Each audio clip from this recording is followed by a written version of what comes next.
Welcome to నా news. నిజాన్ని నిర్భయంగా చెప్తాం, నిజమే మా ఈరోజు ఎస్కాట్ పోలీసులు పనితీరు ఏంటో అర్థం కాలేదు.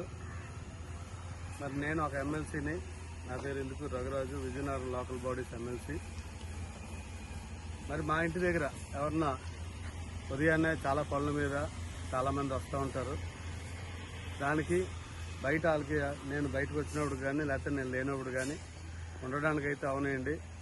లేకపోతే ఈ మధ్యనే ఈ జిందాల్ విషయాల్లో ఒక అతన్ని దారి కాసి మరి ముగ్గురు వ్యక్తులు కొట్టి మరి నిన్ను నీ కుటుంబాన్ని అలాగే మీకు సహకరిస్తున్న ఎమ్మెల్సీ కుటుంబాన్ని చంపేస్తామని బెదిరించిన పోలీసులు ఎక్కడ కూడా పట్టించుకోలేదు. వాళ్ళు పట్టించుకోవాలని కూడా మేమే అనం.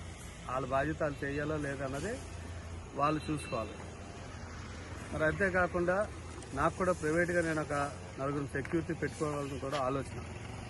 మరి నిన్న ఒక మిత్రుడు వచ్చి మీరు చాలా పెద్దవాళ్ళతో యుద్ధాలు చేస్తూ ఉన్నారు, తగులు పడుతూ ఉన్నారు, మీకు ప్రభుత్వం సహకారం ఉందో లేదో మాకు తెలియదు, కానీ అధికారులు పూర్తిగా సహకారం లేదు, మరి పోలీసు వ్యవస్థ పరిస్థితి చూస్తే ఈ విధంగా ఉంది, మీరు ఎవరైనా సెక్యూరిటీ పెట్టుకుంటే బాగుంటుందని నిన్న ఒక సలహా ఇవ్వడం జరిగింది.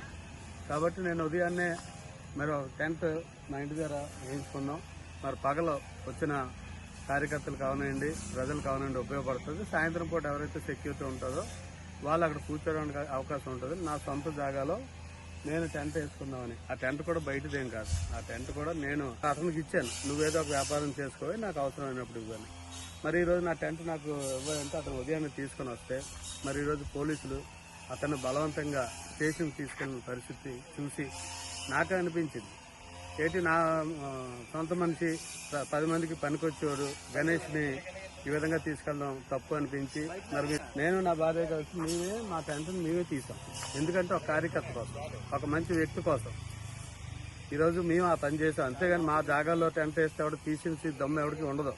మా సొంత జాగాలో టెంట్ తీయొచ్చో లేదో ఆయనకు రూల్ తెలుసు. కాబట్టి ఆ గణేష్ అతన్ని మరి భయపెట్టి మరి ముగ్గురు పోలీసులు మరి త్రిబుల్స్ వెళ్ళొచ్చు ఎక్కడైనా పోలీసులు ముగ్గురు త్రిబుల్స్ రైడింగ్లోనేమో అతను గణేష్ మధ్యలో కూర్చోబెట్టి తీసుకెళ్ళదు. అంత అన్యాయం.